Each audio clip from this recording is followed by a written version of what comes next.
What's going on, everybody? Welcome to a brand new edition of Holding Court here on the First State Hoops Report YouTube channel. If this is your first time tuning in, welcome aboard. My name is Chris Stevens. I am the founding editor of First State Hoops Report and the podcast producer, editor, everything host of Holding Court, which of course talks about all things basketball here in the state of Delaware. Hopefully you guys have had a great week, obviously with all the snow. What's crazy? I read on a news journal today that even though we've had like almost about a foot of snow over the last few days, that we're still kind of in a drought, which is nuts. But that's climate change, and that's global warming for you. So it's serious business out here. I mean, you see what's going on out in California. Don't think that can't happen here. Just want to put that out there. So everybody be safe, be careful, just pay attention, man, because there's a lot of crazy stuff going on out here. But yeah, it was an interesting week. I was able to get to a couple of games this week. Before I get started, I need to get a couple shout outs out of the way before I even get to the games and the stuff I want to talk about, because it's always interesting to note who's paying attention to what I'm doing over here at First Day Hoops Report. So Wednesday, for HBCU sports, I was at the Deshaun Jackson press conference. That was the most exciting anyone's been about Delaware State football in forever. So it was a great day. There was a lot going on. And I got to talk to Dr. Tony Allen, who, of course, is the president of Delaware State University. And his daughter, Naomi, of course, plays for Sanford. And my friend, State Senator Darius Brown, introduced us officially. And Dr. Allen was like, I've seen you before. And I was like, yeah, First Day Hoops Report. He's like, oh, yeah, I've watched you before. So before we parted company, because he was still, going around the room shaking hands with everybody, he was like, where you got the Sanford girls? Because everybody knows about the rankings. Everybody knows about these rankings. Boy, I said, I got them fifth right now. He just kind of looked at me like, I'm like, wait. It's early. They'll be in the Final Four. Trust me. But yeah, shouts out to Dr. Allen. Also, shouts out to Sheriff Bryant's mama, because I went to Caravel's game on Thursday. It was their girls' first home game of the year, and it was a special occasion because Speedy Wilson scored her 1,000 point shot to her pop CJ. He was like, Speedy remembers when you covered her first 30-point game when she was a freshman, if you could stop. I was like, of course. I mean, it was like, wasn't too much else going on the schedule that night. So I was like, yeah, I'll shoot down there. And I went, covered the game, and I was talking when I was doing my interviews, I was talking to Cherish about, the road trip that the Caravel girls have been on. And her mom was like, we watch you all the time on Holton Court. You really know your stuff. I'm like, oh, wow, gee, thank you. And she's like, you need to put the Cash App in the comments. So yes, I'm going to take her advice. If you would like to give a love offering, as the old folks in the church call it, I'm going to put my Cash App. I don't have a First State Hoops Report Cash App, but I have a Cash App of my own. It's the letter C, the writer, 925. That's my birthday. Shouts out to them Libras. If you guys feel so compelled to, drop a couple coins, I'm not opposed, because even though I have a day job that I love very much, still takes money to, gas the car up, make sure, I have editing equipment to edit out all these videos that people seem to love nowadays. So if y'all want to, drop a dime, don't be afraid to do so. I would greatly appreciate it. So yes, are those all the shout outs that I have? I think they are. Yeah, that was a fun day. So yeah, it's been a fun week. So yes, I went to Caravel girls, see them for the first time this year. And even though it was against a young Apple team, Kevin Smith told me that he has no seniors. And sure enough, I looked at the roster, ain't a senior on the roster. It's like half freshman, a third sophomore, and a third junior. That's it. That's the list. There are no seniors. So people are going to look at that record that Apple has of 2-8 and say, oh, wow, they're terrible. No, they've just played really good teams with a really young squad. It would not surprise me if Apple's girls won flight at. I mean, Middletown is still unbeaten as of right now. Coach Brendan Mann has done a wonderful job with that group. He lost his point guard, Layla Jacobs, before the season even started. I went to college with her dad, and when he told me that, I was like, no. We hate to see y'all get hurt, man. I mean, we want you kids to be healthy. We want y'all to succeed on the court and off the court, which reminds me, midterms or second market period just about over, ain't it? Are y'all grades up to par? Don't forget the student part of student athlete. Just saying. But yeah, when Layla Pop told me she was out for the season, that hurt my heart. I was like, dang, I was looking forward to seeing her senior year. Hopefully she recovers, she gets a chance to play, at the next level, and wishing her the best. But yeah, Coach Mann has the Middletown girls unbeaten in Flight A right now. I think don't they play next Thursday? Yeah, Appo and Middletown's girls play next Thursday at Appo. That should be an interesting ball game. So don't discount Appo because they're 2-8. But as far as Caravel goes, they have the same defensive intensity they've always had. They don't have the same scoring, I'll say, because they were so balanced last year when they had Anaya Price, who's at Kutztown now, and Josiah Crawford, who's at Livingstone College in North Carolina. You had Josiah, you had Anaya, you had Speedy, Jordan Tate. I mean, Jordan Tate is still there. I mean, she still can score. Bryson Strickling had a really nice game too, 16 points, showcasing the range too. I didn't know she could shoot from that far out. That was pretty good 3-point shot she hit. And Cherish does a little bit of everything for that squad. And that's a formidable lineup they have there right now, with Speedy, with Cherish, with Jordan, and with Bryson. But defensively, they still lock in pretty hard. Like Appo had a ton of trouble bringing the ball up. And that a lot of that is just inexperience. The more experience those girls will get, the better they're going to be. Because Kevin Smith is a good coach. He always coaches the girls up that he does have. So I don't think Appo is out of the state tournament picture by any stretch, but Caravel is really, really good again. There's a lot to like about the top 5 as of right now on the girls' side. Of course, Ursuline is still number 1.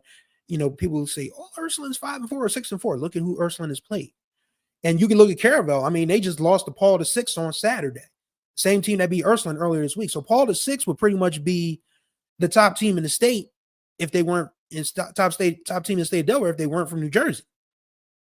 So you can take that one. I mean, it is what it is, but those games help those kids get more, acclimated to a higher level of basketball.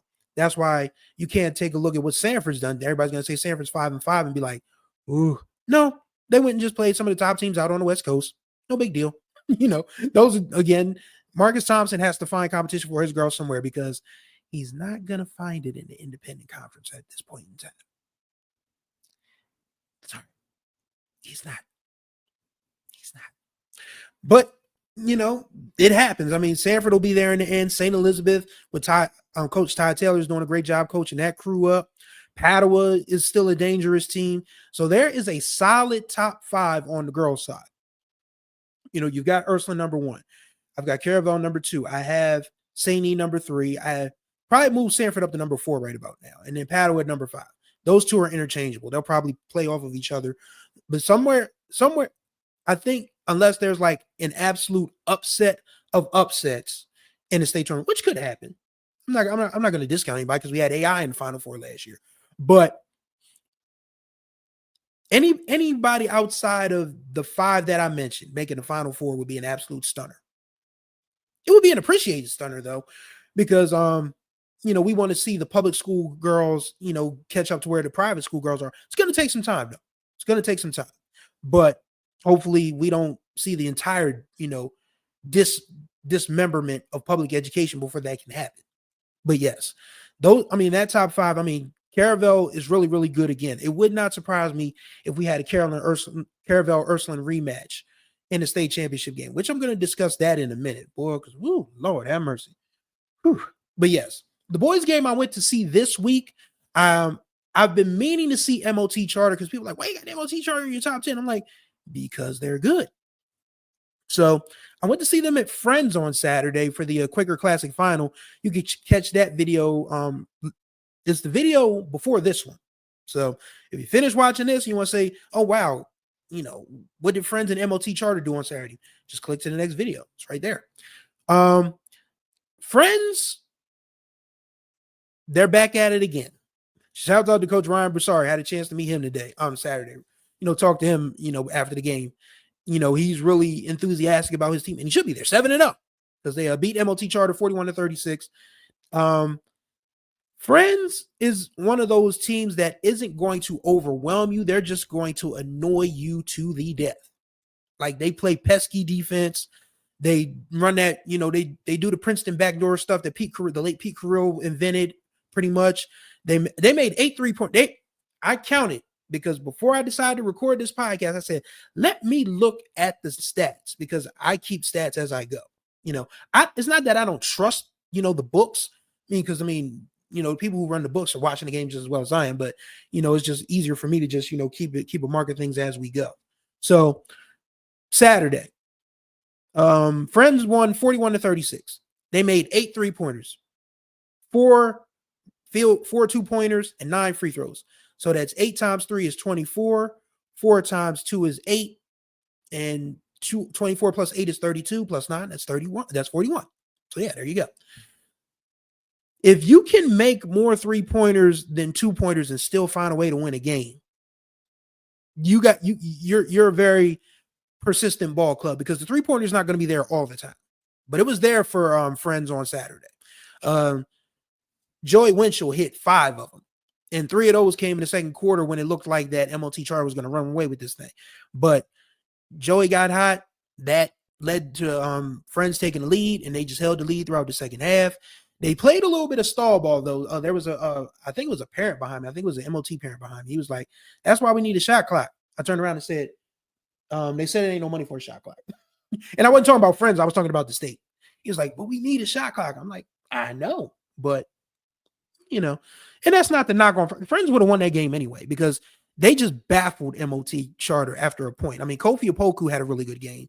He's one of the wings that people really don't talk about that much because he's an MLT Charter, but he's a real strong looking kid, about 6'4", 6'5". If a JUCO or a D2 needs a wing of sorts, he's a kid you should look at, because he plays big on the interior, but he's athletic enough and skilled enough to take it outside as well.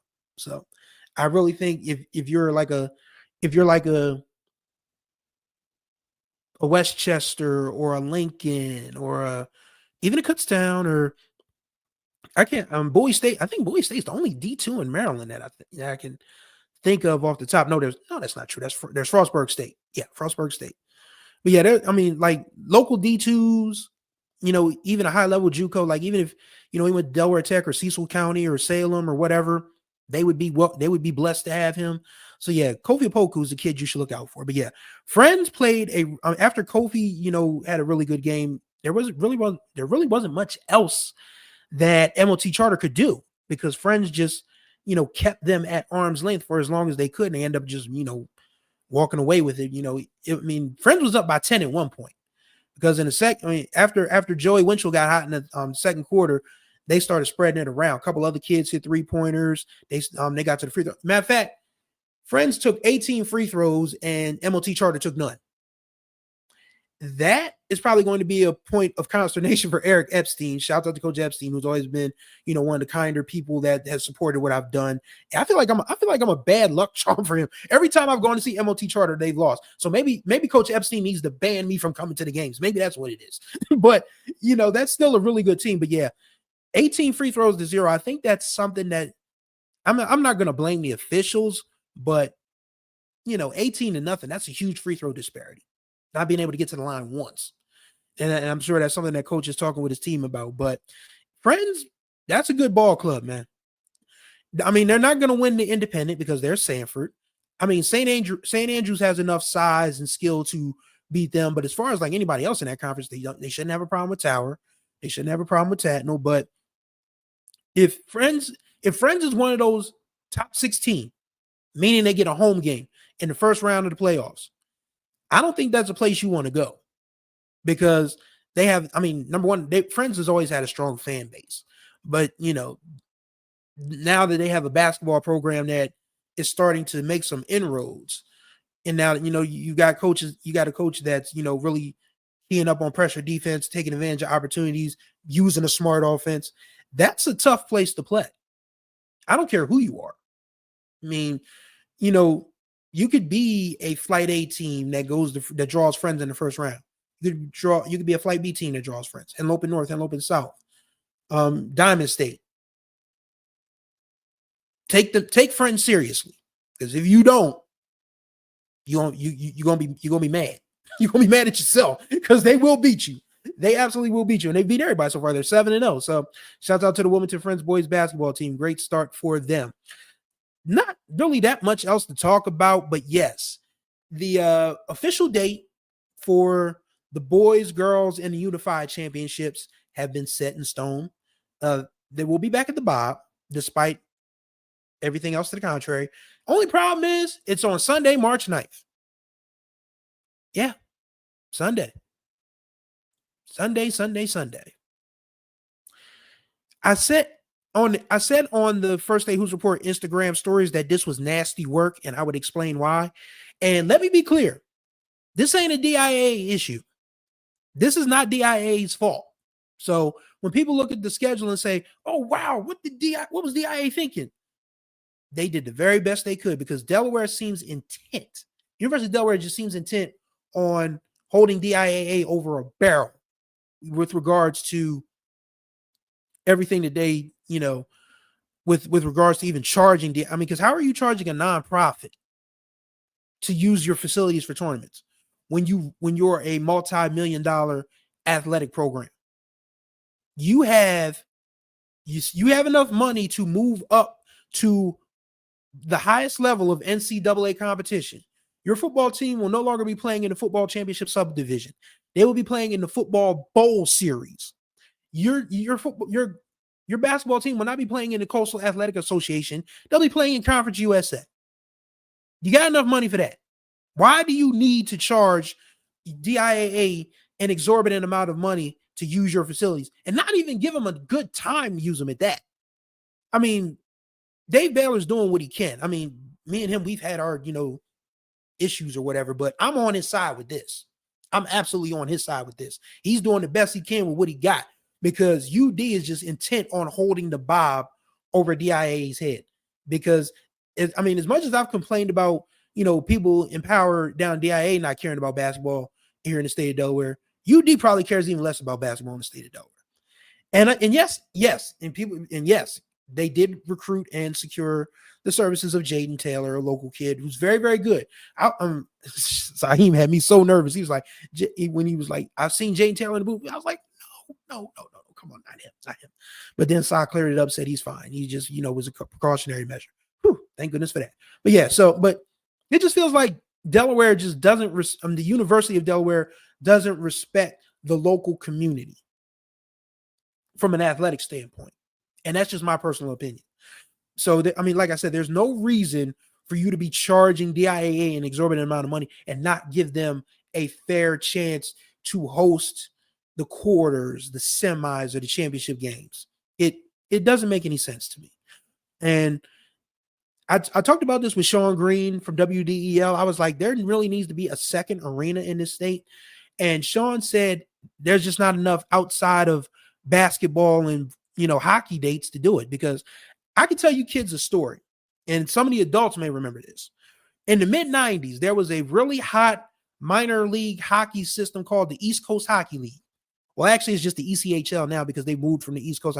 There's an ECHL team in California, for crying out loud. So not very East Coast. So they just stopped using East Coast, and it's just the ECHL. Maybe it's the extremely competitive hockey league now. I don't know. But back in the 90s, there was a proposal down on the riverfront to have I think it was either 7,500 or 9,000 seat arena built, because an East Coast Hockey League team was coming to Wilmington. This was somewhere in the mid to late 90s.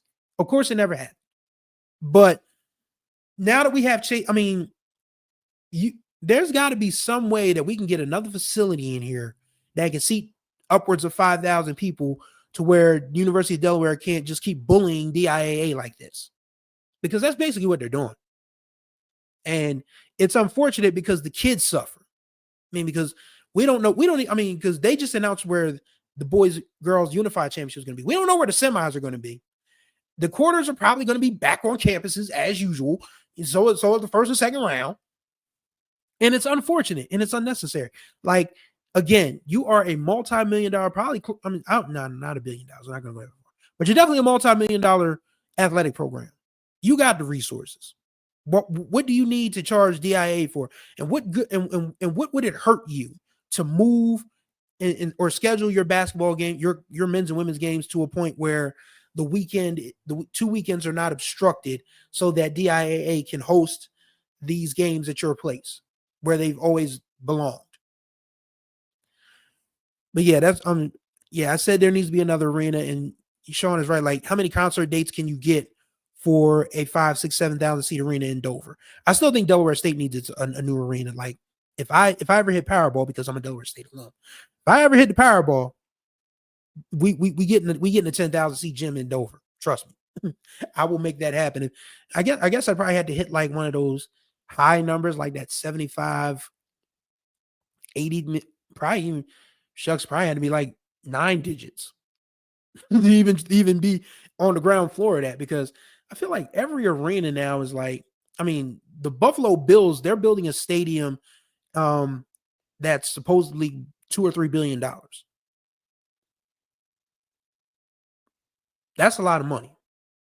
And I don't think, any new college convocation center arena gymnasium is going to run $2 or $3 billion, but it's probably not 50 or 60 or 70. It could, maybe not, maybe it could be somewhere in that range, but I mean, it's a lot. I mean, the business of sports is booming.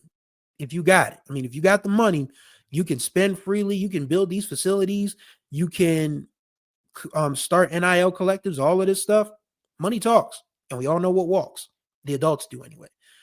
Kids, ask your parents about it if you're feeling brave enough. But yes, I just don't see that.